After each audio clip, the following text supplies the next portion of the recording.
Ce matin, j'aimerais vous parler d'un thème qui me tient très à cœur, où Dieu m'a travaillé depuis ces dernières années. C'est concernant l'esprit d'incrédulité. Le titre de mon message ce matin, c'est « Le Saint-Esprit va changer notre incrédulité pour nous faire devenir des faiseurs d'histoire ». Est-ce que c'est un beau titre? Je profite de saluer tous ceux qui nous rejoignent sur Internet, qui nous regardent à travers le monde. Je bénis les différents pays qui sont là et on pense à ceux qui sont sur d'autres chaînes, c'est-à-dire les 5 endroits au Portugal, en Ukraine, à Moscou, au Bénin. Cet après-midi, ne manquez pas, on aura le live avec le Portugal et le Bénin. Et ce soir, à 19h25, on sera en direct avec l'Ukraine. C'est juste extraordinaire ce que Dieu est en train de faire. Avant que j'introduise mon message, j'avais à cœur de vous partager un témoignage que j'ai vécu il y a lors de un des derniers voyages. D'une façon surnaturelle, il y a déjà 2 ou 3 ans, on m'a invité d'aller en Ouzbékistan. L'Ouzbékistan, c'est un des pays qui est dans la liste des pays de persécution où il y a de la réelle persécution. Si vous êtes sur la liste de portes ouvertes, c'est vraiment un endroit difficile. Et entre autres, il y a 2 ou 3 ans, si vous promeniez avec une Bible dans la rue, on vous mettait en prison. Et puis, ils m'ont invité en me disant « Tu peux pas venir faire des réunions secrètes ?» Alors, je suis toujours ouvert aux invitations. Je dis, Seigneur, qu'est-ce que tu souhaites? Et puis, je n'avais pas la grande conviction, sachant aussi en étant honnête, moi, plus la foule est grande, plus c'est visible, mieux je me sens. Donc, d'aller cacher dans une petite maison tout ceci, à moins que le Seigneur me parle, ce n'est pas mon appel principal, mais je suis toujours ouvert et je l'ai déjà fait. Mais durant la pandémie, il y a quelque chose de surnaturel qui s'est passé alors qu'on priait pour ce pays, ayant eu cette invitation et sentait qu'un jour, le Seigneur allait faire quelque chose. Quelqu'un du gouvernement nous a appelés et nous a dit « On aimerait vous inviter au nom du gouvernement de l'Ouzbékistan parce qu'on a besoin de l'Évangile en Ouzbékistan. »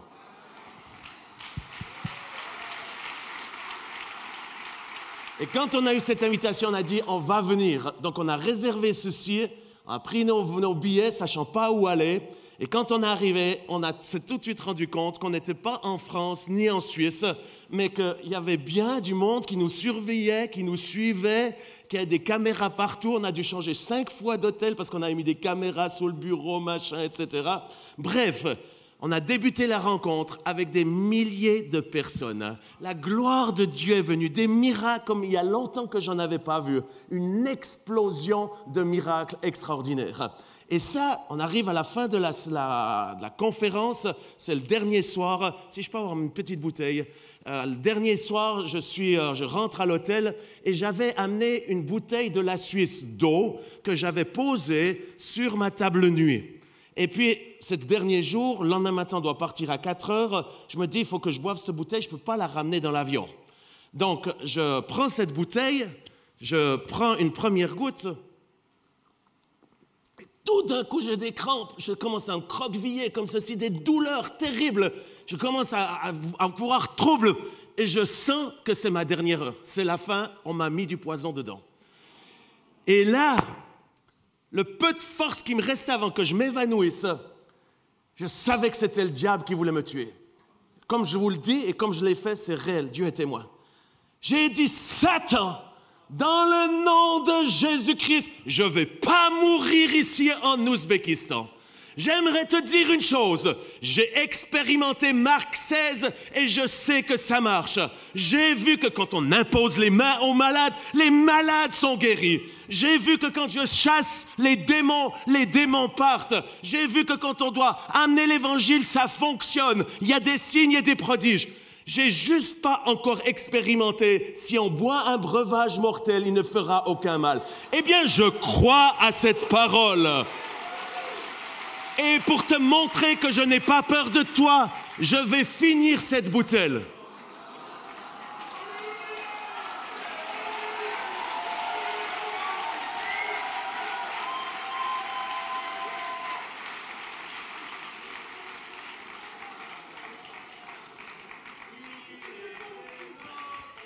Au nom de Jésus-Christ.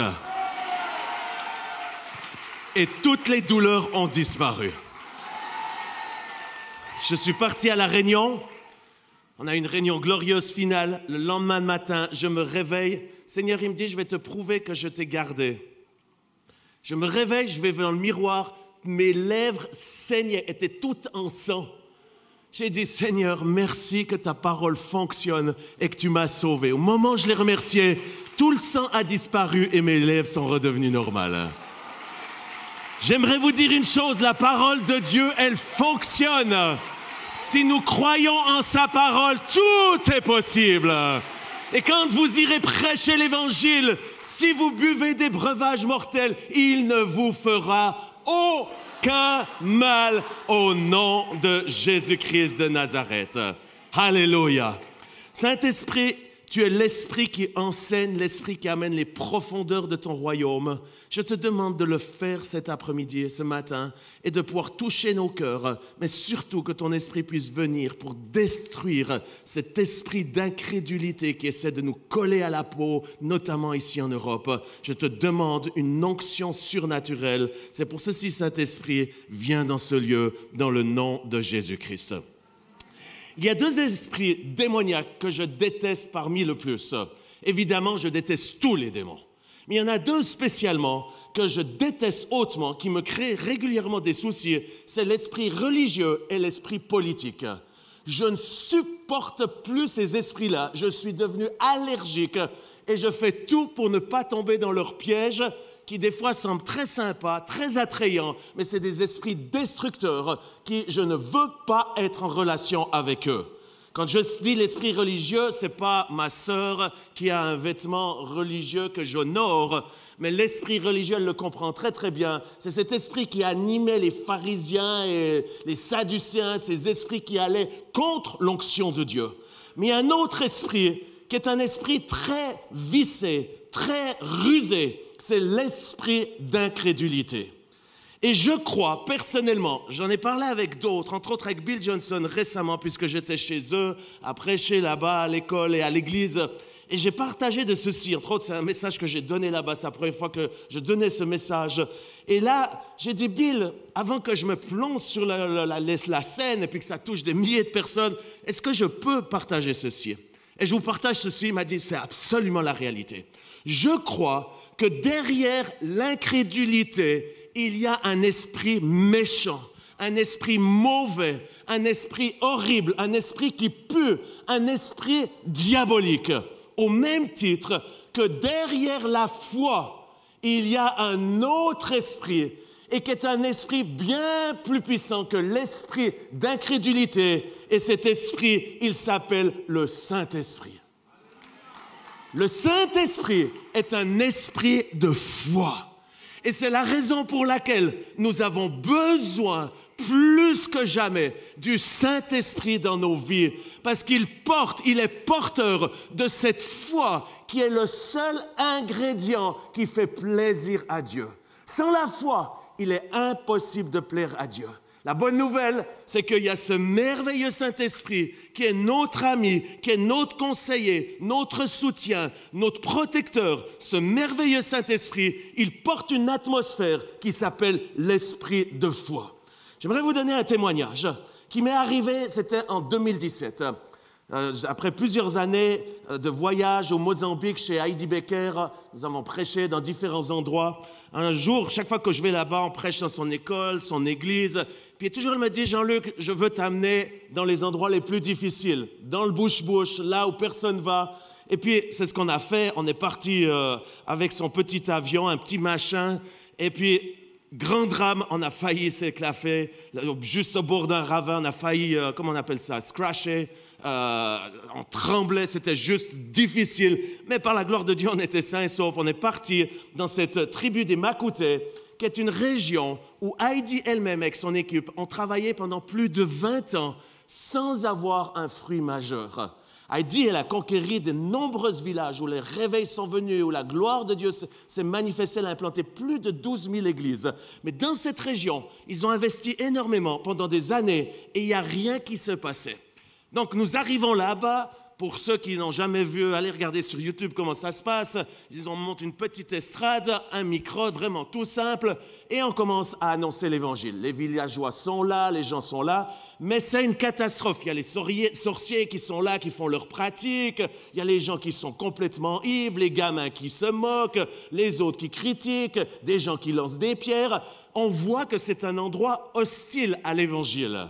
J'ai une bonne nouvelle, chers amis. Il y a des endroits hostiles en Europe où on va voir quelque chose se passer dans peu de temps. C'est pour ceci que je vous donne ce témoignage. Et là, elle prêche, elle y va, elle transpire. Et puis ensuite, elle prend avec foi, elle va dans la foule, elle descend, elle commence à prier pour les gens. Je me souviens, elle prie pour un premier sourd. Le sourd, il n'entend pas, elle insiste, ça ne marche pas. Elle va vers quelqu'un d'autre, le miracle ne prend pas place. Les gens rigolent, ça se tourne en une sorte de catastrophe. Mais Heidi, elle persévère, comme il y en a eu l'enseignement hier. Elle y va, elle pousse, et elle prêche, elle insiste. Et puis, moi, je dis, mais c'est le temps d'aller au lit maintenant. On va aller au lit, on est crevé, tu vois bien, OK, on a fait notre mieux, laisse le Seigneur faire sa chose. Donc, comme si elle avait entendu, elle descend, elle vient vers moi. Elle dit, Jean-Luc, j'ai besoin de ton aide, fais quelque chose. J'ai dit, non, Heidi, t'as fait tellement, je ne peux pas faire plus, t'as fait au mieux. Elle dit, non, non, Jean-Luc. Elle me donne le micro, elle me tire, elle me met sur l'estrade, elle dit, Jean-Luc, il a une parole pour vous. Comme c'est ma maman spirituelle, et comme je le fais avec ma maman naturelle, quand elle me dit quelque chose, j'essaie d'obéir. Là, en plus, il y a du public, je dois obéir. Je prends le micro. Au moment, je ne sais pas ce que je vais dire, au moment où je prends le micro, je vois dans le ciel une puissance diabolique, un visage dégueulasse, vraiment un visage de l'enfer en train de se moquer, de rigoler, d'oppresser cette région. Ce n'est pas un petit démon, c'est un monstre machin qui est là, qui règne sur cette région. Et là, je ne vais pas tout raconter l'histoire parce que je vais arriver sur le point de mon enseignement aujourd'hui. Je sais qu'on a autorité sur les démons. J'ai une petite doute de m'attaquer à cette puissance. Mais comme Heidi me l'a demandé de le faire, puis comme on est là dans le feu de l'action, j'y vais. Je dis, au nom de Jésus, je commande et je commence à combattre cette puissance des ténèbres. Je lis cet esprit diabolique, cette puissance que je vous encourage de ne pas faire. Je ne pense pas que j'ai fait juste dans ce moment-là. Je l'ai fait. Il y a eu des bons trucs, mais il y a eu des mauvaises choses dont je vais vous en parler. Donc, je lis cette puissance qui n'est pas juste un démon. Je crois que Dieu nous a appelés à chasser les démons, mais à lier les puissances de l'air, et il ne nous a jamais demandé de ceci. Je crois que c'est avec les onctions apostoliques qu'on peut les déloger et qu'on peut faire du travail d'une façon extraordinaire. C'est pour ça que j'encourage les intercesseurs, les prophétiques, n'allez pas contre ces puissances, vous risquez de vous faire du tort. Bref, j'ai fait quand même de mon mieux, et quand je prends autorité, la face, elle commence à trembler, à se déchirer comme ceci, à crier, à hurler. J'entends plein de petits démons hurler comme si c'était l'enfer. Et puis là, on termine la rencontre. On va dormir. La nuit n'était pas terrible parce que les démons étaient agités dans cette région. Le lendemain matin, comme Heidi Baker le fait, elle invite le roi de la région, le maire, les officiers, les officiels et ces milliers de personnes qui viennent où elle leur donne un de café Starbucks, elle leur donne de la nourriture, elle fait du social avec cet amour que seule elle peut faire. Et elle passe des heures, là, elle est là. Puis moi, je suis assis comme ceci à regarder. Alors j'essaie aussi de servir les cafés, tout ceci, mais je pense une seule chose, c'est de reprendre l'avion pour aller prêcher l'évangile ailleurs. Et puis elle prend son temps, elle embrasse ces gens, et puis on est tous sales, ça pue, c'est dégueulasse. Mais c'est un travail que nous sommes appelés à faire avec l'Évangile, c'est de prendre du temps pour les pauvres, les aimer, les prendre dans nos bras. Et elle fait ceci. Et on arrive à la fin, elle fait un petit mot, ils avaient le micro, elle fait un petit mot, elle dit « On vous bénit, on prie pour vous ». Et puis là, on doit partir, parce qu'à Penba, dans la capitale, il y a plus de 3000 personnes qui nous attendent pour la fête de Noël. Donc, on doit prendre l'avion. On va en cours, on va prendre vers la voiture. Elle est de l'autre côté de la voiture, moi de ce côté. J'ouvre la porte. Au moment où j'ouvre la porte, j'entends la voix de l'Esprit qui me dit « Maintenant, j'ouvre la porte pour sauver cette région, maintenant. » Je dis « Heidi, je sais qu'on est en trouble. L'avion est prêt à décoller, je sais qu'on doit y aller, je sais que les gens nous attendent, mais Dieu vient de me parler que c'est maintenant qu'il veut sauver cette région. » Heidi, qui travaille depuis 20 ans, elle dit « Jean-Luc, on a travaillé depuis trop longtemps. Si c'est maintenant, on ferme la voiture et on retourne sur place. » Ils avaient déjà plié la sonorisation. Heidi a dit « Mettez rapidement un micro et la sonorisation. » Et là, elle me donne le micro. Et là, en 3 minutes, 5 minutes maximum, Je prêche l'ABC de l'Évangile. Jésus-Christ crucifié, Jésus qui est mort pour nos péchés, qui est ressuscité, qui est vivant, qui vous aime, qui veut vous sauver. Et pour ceci, il faut se repentir, abandonner ses péchés, mettre sa foi en Jésus-Christ. Pratiquement, c'est ceci. Et là, je dis, aujourd'hui est le jour du salut. La main de Dieu, elle est là en train de vous tendre sa main. Ceux qui veulent être sauvés, je vous invite à lever votre main. Et là, stupeur de tout le monde, le 99% de ces milliers de personnes lèvent la main pour dire oui, on veut être sauvé. Et je me retourne vers les officiels. Le roi voulait être sauvé, le maire voulait être sauvé. Et là, pas compliqué, j'ai dit on va se mettre à genoux et on va demander à la grâce de Dieu de pardonner cette région, de se débarrasser de ces puissances des ténèbres. Des milliers de personnes à genoux dans ce village, dans cette région, invoquent le nom de Jésus. Avant, alors que je ne l'ai pas enseigné, avant que je termine la prière du salut, le ciel s'ouvre et le Saint-Esprit descend sur ces milliers de la tribu de Makouté et commence à prier dans les langues, à tomber dans l'esprit. Un réveil débute. Heidi ne perd pas son temps, elle dit on n'a personne ici, on n'a pas de pasteur, il faut qu'on implante une église. Donc elle va vers le chef du village, elle lui dit écoute, toi tu as donné ta vie à Jésus, tu seras dès aujourd'hui le pasteur de cette nouvelle église. Chers amis, j'ai vu ceci en Afrique, on va voir ceci en France. Vos villages vont être sauvés, être visités par la puissance du Saint-Esprit. Il suffit que l'un d'entre vous aille avec courage, avec l'Esprit de Dieu pour se lever et amener la gloire de Dieu. Aujourd'hui est le jour du salut. La France sera sauvée au nom de Jésus. La Belgique sera sauvée. La Suisse sera sauvée. L'Europe sera sauvée. Alléluia. Maintenant vient l'histoire. Je dois prendre l'avion. Il y a une monstre tempête. Je raconte ça rapidement. Il y a cette monstre tempête. Roland Baker, il dit ça va être super cool. On va passer une tempête. Je dis non, ça va pas être cool. Ces petits machins, vous savez, déjà juste de rentrer sans qu'il a décollé, c'est déjà tanguant. Bon, il décolle, on évite l'orage, on arrive à Pemba. Et tout d'un coup, quand on va atterrir, ça fait l'alarme. Heidi qui gueule, qui dit Jésus! L'assistante qui transpire plus que moi, l'eau coulait de ses mains. On était en train de se cracher sur le tarmac de Pemba. J'ai jamais vécu ceci. Et là, Roland, par la grâce de Dieu, il saute, il prend le machin, là, le manche, et il nous permet de redécoller. Dieu nous a sauvés. Mais, et j'arrive maintenant sur le point de mon message, quelque chose m'a touché dans la nuque. Au moment où j'ai pris autorité, il y a quelque chose qui m'a visité derrière et qui m'a fait du mal. Je suis rentré avec des médicaments antidouleurs. J'ai été à l'hôpital de Pemba. Pour aller en Afrique, à l'hôpital, c'est que vous êtes malade. Donc, ils m'ont fait des injections, des trucs. Je suis rentré roulant dans l'avion, malade comme un chien. Je suis arrivé à la maison, c'était peu de temps avant Noël. Je ne pouvais plus bouger. C'était juste en Noël, tous les professeurs médecins, ils sont à ski, à Verbier et ailleurs. Ils ont sauf tout le temps de prendre le temps d'un petit prédicateur. Donc, il n'y a pas le choix, c'est de passer Noël comme ceci. Et en fait, pour la longue histoire courte, ils font des tests et ils voient que ma C5 et C6 sont complètement détruites. Et des douleurs terribles, avec de la morphine, etc. Et on arrive, il faut faire une opération. En même temps, j'ai foi que Dieu peut me guérir. Et chose surnaturelle, je vois devant moi ce miracle qui est là. Je le vois comme je vois ce truc-là. La même chose, si réel, je vois le miracle de mes vertèbres C5, C6. Je le vois, je sais qu'il est là. Et je ne sais pas ce que je veux faire. Alors, par la foi, j'essaie de le prendre. Je sais que c'est Dieu qui veut me donner ceci parce que j'en ai besoin. Et puis, j'arrive pas. Il y a quelque chose qui me bloque. Puis, en même temps, je sais que c'est là.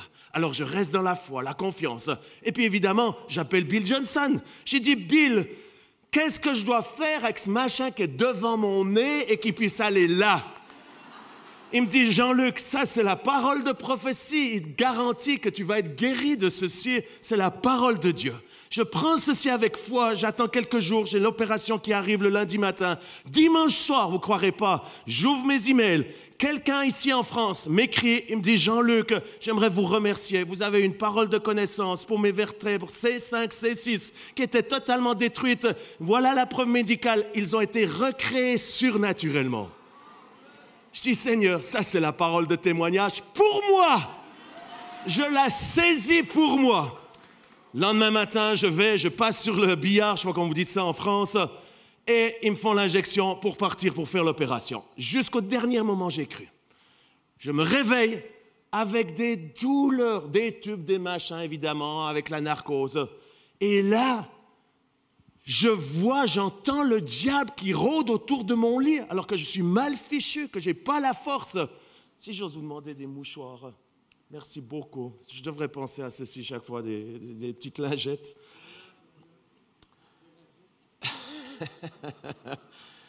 Merci infiniment. Donc, je suis là, dans ce lit, avec plein d'autres patients, entre dans l'agonie, à souffrir, j'ai tellement mal. Et puis la morphine qui est là, et le diable qui arrive. Et il rôde, il est là. Et il vient et il me dit, Jean-Luc, pourquoi est-ce que tu es dans ce lit? Pourquoi est-ce que tu es souffrant? Toi qu'un homme de Dieu, pourquoi est-ce que tu dois passer par là? Jean-Luc, pourquoi Jésus qui est mort, qui a payé, tu n'es pas guéri? Pourquoi, toi qui vois tant de miracles, qui as vu cette dame guérir de ceci, tu as reçu le témoignage, pourquoi est-ce que tu n'es pas guéri? Et à l'instant même, Dieu merci pour le Saint-Esprit, avec ses dons dans le discernement des esprits. Je savais que c'était le diable, un démon qui était là en train de me parler, et entre autres, cet esprit d'incrédulité. Et j'ai dit, dans le nom de Jésus, je ne veux pas avoir affaire à l'incrédulité. Esprit incrédule, quitte ce lieu au nom de Jésus-Christ. Et là, l'Esprit de Dieu est venu sur moi. Et le Seigneur m'a dit ceci.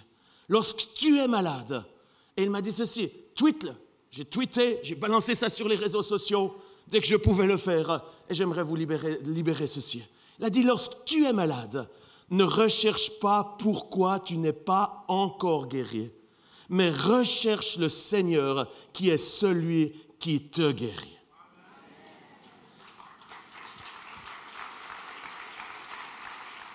Lorsque nous sommes enfants de Dieu, nous pouvons poser des questions à notre papa. C'est un bon papa. Il ne nous interdit pas les questions. On peut lui dire honnêtement, lui transmettre notre cœur, lui dire comment ça se fait, ou qu'est-ce que je dois faire, ou qu'est-ce que je dois changer. Une discussion de père à enfant, de fils, à papa. Une vraie discussion sincère. Et où des fois, ce bon papa, il dit, mais tu sais, il ne faut pas t'inquiéter, c'est une affaire d'adulte. Je dis, Seigneur, merci bien, parce que moi, je vais effectivement rester un enfant. J'aimerais vous inviter à rester un enfant et pas être un adulte à vouloir tout comprendre. Et là, de dire, Seigneur, je veux rester cet enfant. Je te fais confiance, tu es Dieu souverain. Donc, j'ai absolument confiance que le meilleur est pour moi et que ta parole ne change pas. Et en plus de ceci, je veux continuer de croire, peu importe les circonstances, peu importe la situation. Et là, par la grâce de Dieu, j'ai pu sortir de l'hôpital, j'ai dû faire plein de rééducation. Et le diable, il revient. Je suis à la maison, mal fichu, tout faible, j'ai perdu les forces. Notre famille est éprouvée, je me souviens de cette période-là. Notre fille, en quelques jours, plusieurs fois, on a dû la mettre dans l'ambulance. Je me souviens de Jérémie qui était dans une période d'épuisement. Marcus, enfin, notre famille éprouvée durant cette période d'une façon très difficile. Et là, le diable revient. Et il me dit, puis il me chuchote dans l'oreille. Vous savez, il ne vient pas avec un gros microphone. Il me dit, Jean-Luc, tu n'auras pas assez de force cette fois. Tu ne passeras pas cette tempête. Et la nuit, le Saint-Esprit, et Dieu merci pour le Saint-Esprit. Et c'est cela que je prie qu'aujourd'hui, alors qu'on aura la Holy Spirit Night ce soir, je prie qu'il puisse venir sur vous afin de pouvoir résister au diable, résister aux tentations, mais résister aussi à sa voix qui est une voix méchante. Il veut voler, il veut nous toucher, il veut nous anéantir, il veut nous stopper. Et quand il m'a dit ceci, tu n'auras pas assez de force, tu ne passeras pas cette tempête, j'ai crié à Dieu, j'ai dit, Seigneur, j'ai besoin de toi. qu'est-ce que tu peux faire pour me sortir de cette situation? Et durant la nuit, le Saint-Esprit, il vient et lui aussi me chuchote. Et il dit, va dire au diable que c'est toi qui es la tempête et qu'il est lui-même dans le trouble. Lendemain matin, j'étais vers l'oreille du diable et j'ai dit, Satan, j'aimerais te dire quelque chose. Dieu est avec moi. Le Saint-Esprit est sur moi. Et s'il est avec moi, qui sera contre moi? Et j'ai une mauvaise nouvelle pour toi. Je suis la tempête pour toi. Parce qu'il est écrit dans Psaume 104, verset 4, que Dieu a fait de toi un vent puissant qui va provoquer une tempête pour le diable et qui est si puissant pour détruire les œuvres de Satan, chasser les esprits mauvais et une flamme de feu qu'il m'a appelé à être pour aller de ville en ville, de village en village, de lieu en lieu, annonçant la bonne nouvelle du royaume de Dieu, en guérissant les malades, chassant les démons et faisant du bien. Chers amis, j'ai une bonne nouvelle. Le diable est en trouble en France, partout en Europe, parce que l'Esprit de Dieu veut faire de vous un vent puissant. Un vent puissant qui va mettre l'ennemi en péril dans des régions qui étaient fermées à l'Évangile jusqu'à ce jour. Et le même Saint-Esprit qui est venu sur les apôtres, sur les disciples, il va venir sur nous parce que nous sommes dans les derniers jours. J'aimerais vous inviter à prendre Marc 16 afin que je puisse clôturer cet enseignement que je vais abréger afin que je puisse prier pour vous. J'ai lu pendant des années Marc 16. Probablement comme vous. C'est un des messages, quand on est évangéliste, c'est un des messages qu'on prêche le plus. Et dans ce Marc 16, je vois l'évangile, l'annonce de l'évangile, la conquête, la guérison des malades, Dieu avec nous. Je vois quelque chose d'extraordinaire. C'est cette grande commission que Jésus nous a donnée. Et il y a quelques mois de ceci, alors que j'ai une faim, une soif de grandir dans la foi, j'aimerais vous encourager, chers amis, à pas juste grandir dans le soaking. Le soaking, c'est bon, je le fais tous les jours, juste de me laisser remplir de Dieu. Mais ce qui fait plaisir à Dieu, c'est notre foi. Et c'est ce que je recherche en lisant la Bible, c'est que ma foi grandisse, mes muscles de foi grandissent, afin que je puisse faire des œuvres qui changent l'histoire. Et alors que je recherche ceci, je relis Marc 16, et tout d'un coup, c'est il y a quelque temps, c'est très récent, je tombe sur des passages que je n'avais jamais lus. Marc 16, 8. C'est à mon grand étonnement, quand je lis ceci, avant que Jésus ne monte au ciel, il est crucifié, ressuscité, il passe 40 jours sur terre. Et là, il y a quelque chose d'incroyable qui est en train de se passer. On voit une foule, un peuple des disciples qui ne croient pas. Et on le lit dans Marc 16, 8. Elles sortirent du sépulcre et s'enfuirent. La peur, le doute, le trouble les avait saisis. Et il ne dit rien à personne à cause de leur effroi. Le même esprit, la même incrédulité, vous le retrouvez 4 versets plus loin. Verset 11. Les mots, il est dit ceci, verset 11, quand ils entendirent qu'il vivait. Vous imaginez, quand ils entendirent qu'il vivait et qu'elle l'avait vu, ils ne crurent point. On continue, verset 13. Les mêmes 4 mots. J'avais jamais vu ceci. Il est marqué, ils revinrent l'annoncer aux autres, qui eux aussi ne les crurent pas non plus. Et au verset 14, les mêmes 4 mots arrivent.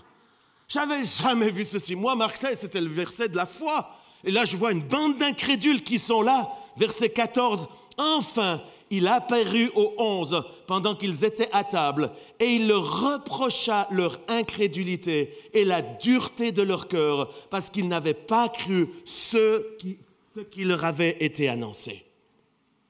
Ce qui m'étonne le plus, chers amis, c'est le fait que dans le verset suivant, le verset 15, on a 4 versets auparavant qui nous parlent de leur incrédulité, qui ne croient pas que Jésus est vivant, ne croient pas les reports. Un verset suivant, verset 15, il est écrit « Jésus dit à ses croyants incrédules et craintifs, allez par tout le monde et prêchez l'évangile à toute la création. Si j'étais là, j'aurais été vers Jésus, chuchoté dans son oreille, tapé sur l'épaule. Je dis, Jésus, je peux juste te dire quelque chose. Tu vois bien, c'est une bande d'incrédules. C'est impossible que ça marche, ce que tu leur demandes, d'aller de par le monde prêcher l'évangile. Ils sont incapables de faire ceci. Il faut que tu revoies ou choisisses d'autres personnes. Et je vois Jésus se tourner vers moi avec son sourire et me taper sur l'épaule et me dire dans l'oreille, j'ai un secret.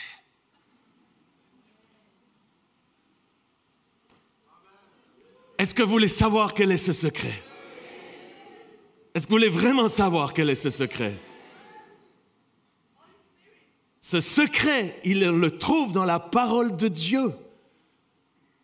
Parce qu'au verset 20, il est marqué, ils s'en allèrent prêcher partout. Le Seigneur travaillait avec eux et confirmait la parole par les miracles qui l'accompagnaient. Alors, qu'est-ce qui s'est passé entre le verset 14 et l'accomplissement du verset 20? Eh bien, chronologiquement, il s'est passé acte 2. Vous recevrez, acte 1, verset 8, vous recevrez, si je peux demander au groupe de louanges de me rejoindre, vous recevrez une puissance après que le Saint-Esprit sera descendu sur vous et vous serez mes témoins à Jérusalem, dans toute la Judée et la Samarie et jusqu'aux extrémités de la terre. J'ai une bonne nouvelle, chers amis. De la même manière que ces disciples ont pu quitter leur faiblesse pour entrer dans une puissance illimitée, Dieu veut vous faire confiance et c'est la raison pour laquelle il vous choisit aujourd'hui. Il sait que vous avez des doutes comme des disciples. Il sait qu'on se bagarre avec l'incrédulité. Il sait notre arrière-plan. Il sait dans quel environnement nous sommes. Mais le Seigneur vous choisit et vous appelle à faire partie, comme les disciples, de cette équipe qui va terminer la grande moisson.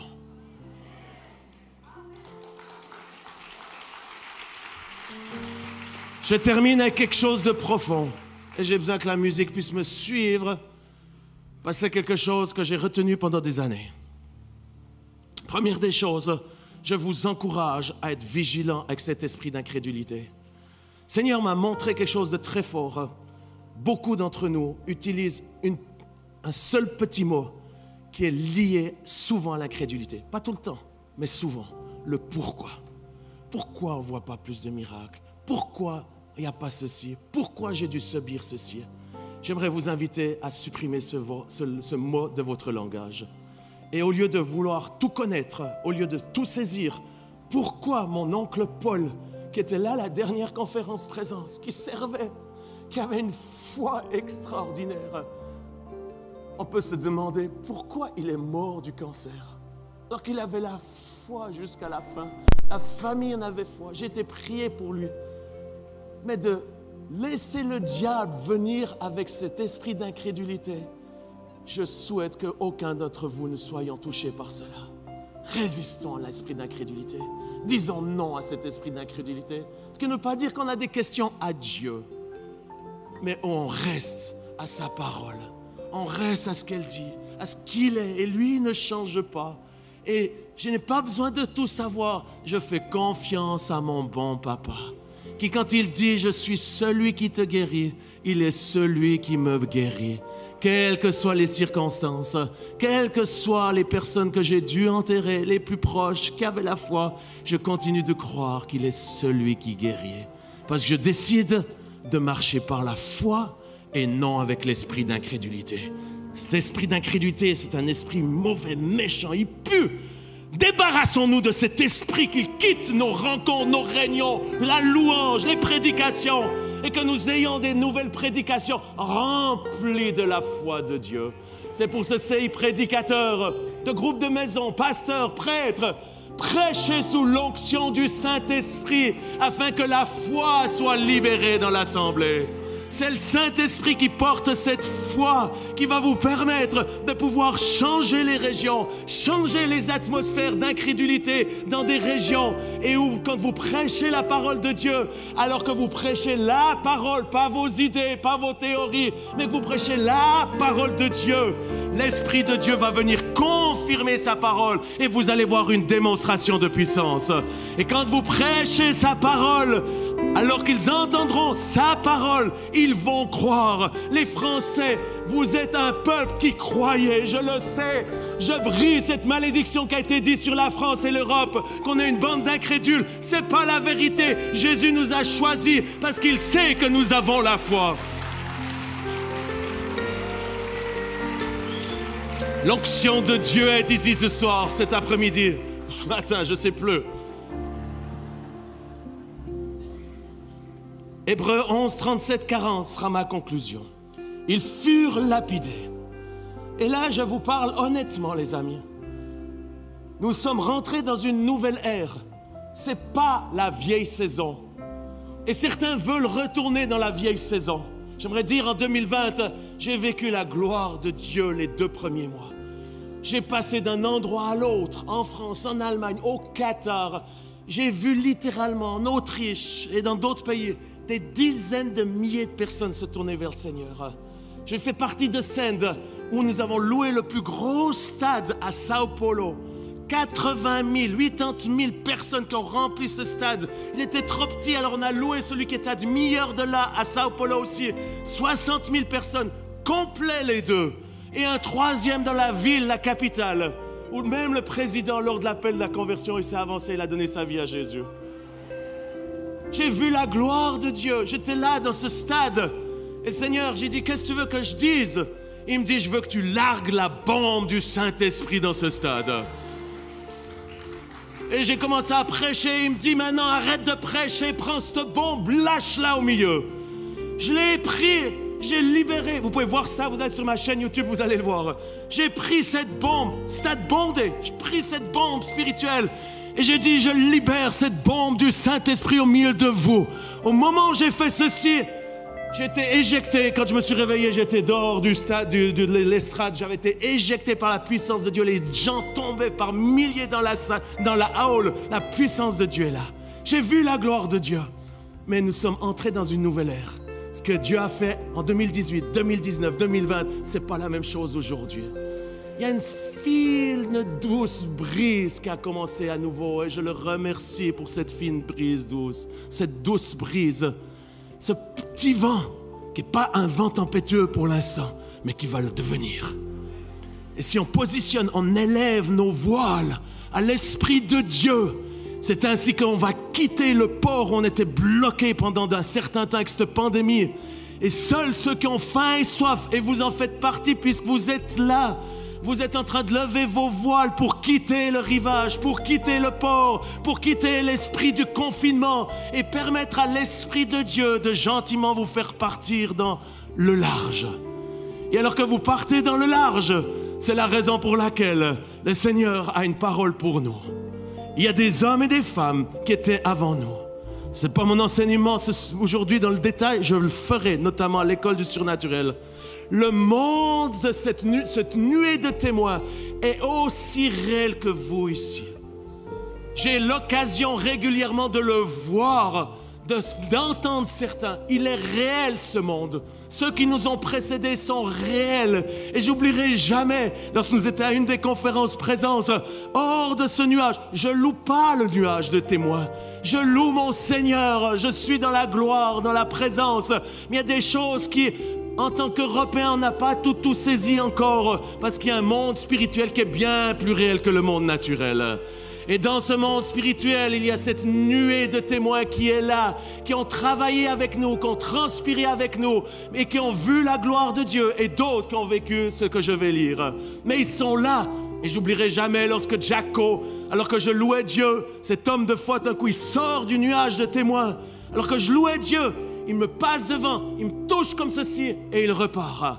Depuis ce moment, j'ai une foi que j'avais jamais eue auparavant. La même chose, alors que nous étions à Valence, je crois que tu étais là, tout d'un coup je vois dans la salle Jeanne Guyon qui est là. Elle est là. Vous me dites, mais comment est-ce que c'est théologique? J'aimerais vous dire, je laisse aux théologiens parler de ceci. Moi, je veux voir, expérimenter la gloire de Dieu, basée sur la parole de Dieu. C'est pour ça que j'ai des amis théologiens et on en discute. Mais elle est là, dans la salle. Et depuis ce moment-là, j'ai une relation avec Jésus que je n'ai jamais eue auparavant. Je me retrouve sur une des conférences. Je suis là, je veux commencer à prêcher. Le Seigneur me dit, mets-toi à genoux et commence à chanter ce merveilleux chant. Il est le sauveur de mon âme. Quand je chante ce chant, je sais que c'est Kathryn Kuhlman qui l'a composé, ce chant. Je commence à le chanter et tout d'un coup, je vois le ciel, cette nuée s'ouvrir et je vois Kathryn Kuhlman descendre et commencer à marcher sur l'estrade. Et elle arrive, je vois ses souliers, je vois sa couleur de sa robe, je la vois. Elle est là, elle vient vers moi. Elle me touche comme ceci. Je sens une puissance de Dieu qui me saisit.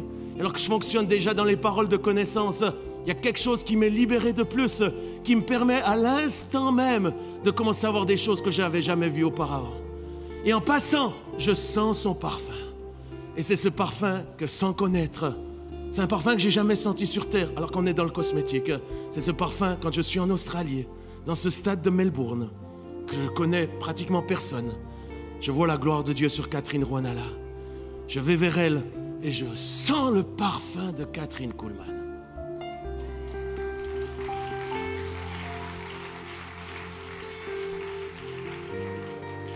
Chers amis, il y a ceux qui nous ont précédés, qui sont dans la gloire, mais qui sont là, qui regardent ce que nous faisons.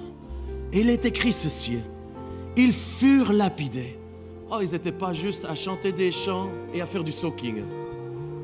Certains furent lapidés, sciés, torturés. Ils moururent par l'épée.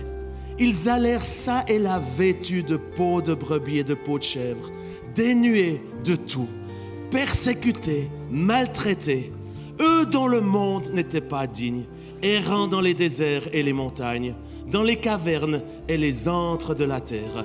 Tous ceux-là, à la foi desquels il a été rendu témoignage, n'ont pas obtenu ce qui leur était promis. Dieu ayant en vue quelque chose de meilleur pour nous aujourd'hui, afin qu'il ne, si on peut demander à la personne de s'arrêter à l'arrière, afin qu'ils ne parvinssent pas sans nous à la perfection. Je relis.